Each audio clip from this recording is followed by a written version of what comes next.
Still watching Newsday at the 2021 UN Climate Change Conference, that's COP26.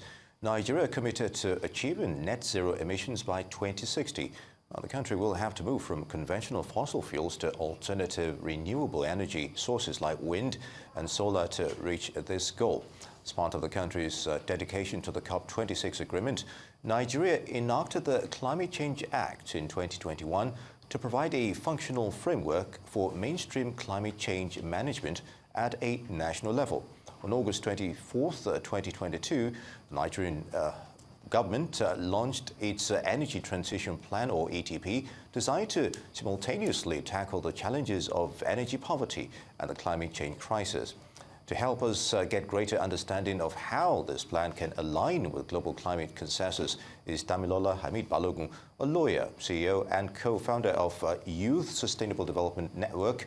Many thanks for joining us. I mean, it's good to have you with us. Thank you for having me. It's my pleasure.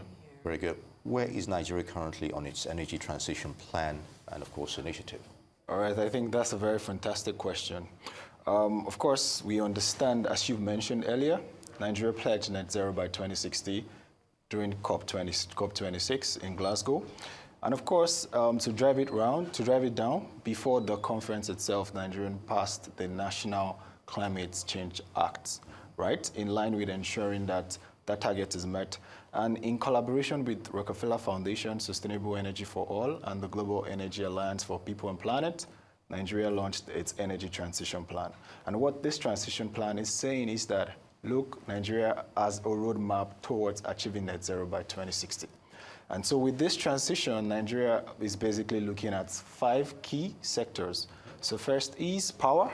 Of course, evidently we can see that there is a lot of challenges. Yes, right now as we speak in that regard. So tapping into what renewable energy has to offer is definitely one of the key ways to go in line with the transition plan.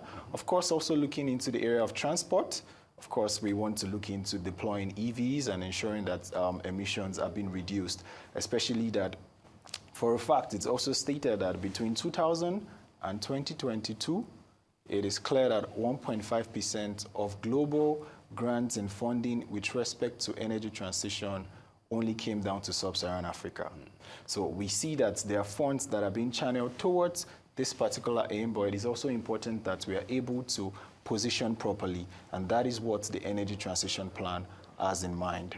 But of course, working with relevant stakeholders, ensuring proper regulations and policies are put in place is definitely another way to go. I can tell you there are a lot of policies when it comes to this, but I think a pressing issue is execution.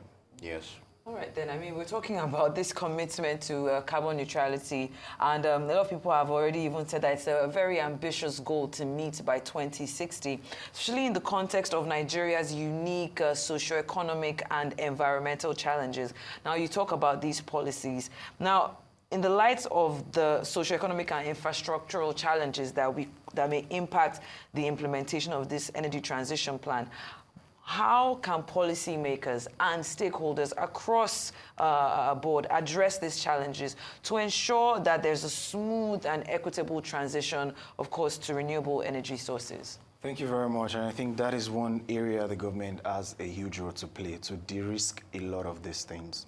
So I'll give you an example. So because of the current currency convertibility that we are facing, and of course also with the issue of not even having the access to technology itself when it comes to renewable energy, we have the government to play an essential role. And what do I mean? What I'm trying to say is that investors are willing to invest, right? Because at the end of the day, we need funds and we need money to drive this energy sector forward. And then in achieving this, we have to ensure that one pressing concern for investors is the fact that there is still so much political and social instability as far as Nigeria is concerned.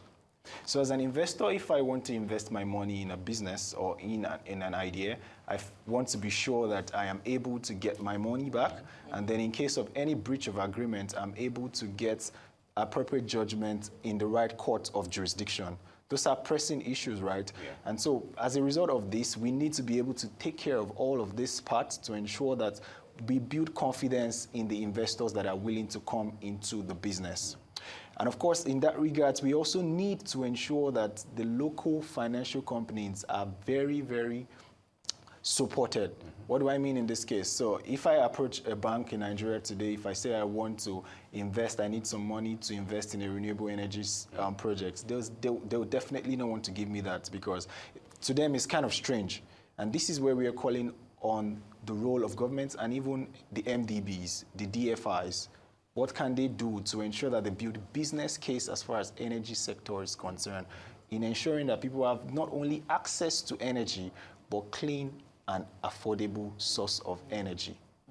Very good, Hamid. And, we're still talking about Nigeria and the rest of the world, Nigeria not being in isolation. Now, when it comes to global climate consensus, you can't help but notice hesitance and reluctance by the world's highest emitters of CO2 emissions, as it were. So how can developing nations like Nigeria change the narrative here when they're seeing those ordinarily should show example in terms of their commitment to, net zero emissions, as it were? That's a great question. And I think we need to speak in one accord.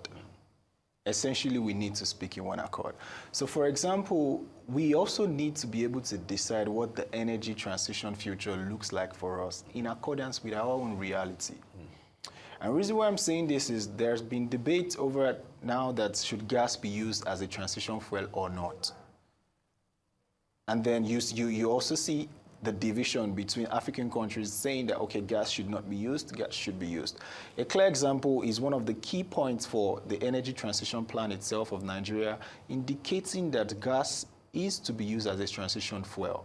At least we want to achieve clean energy and affordable energy by 2030 in line with the Sustainable Development Goals. But of course, to ensure that that future is met, we need to work with something right now. But we also have the major emitters telling us that no, gas cannot be used as an agent. So for me, it is important that when we then go to high-level conferences such as COP, Conference of Parties, it is important that we have the credentials, we have the ideas, we have the narrative to tell what the reality of what we want looks like. So this is not just going to be an agenda of just a group of countries directing the affairs of what every other part of the world should adopt.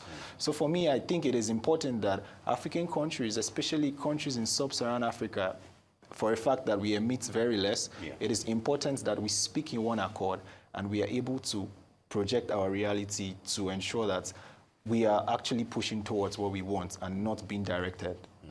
Unfortunately, we've run out of time. I really wanted to talk to you about, job creation being a key component of the energy transition, especially when we're seeing the potential of offset job losses in the fossil fuel sector. But we've run out of time. I really appreciate your time and analysis today. Damilola Hamid Balogun, lawyer and dedicated leader in the youth development and sustainability. Now,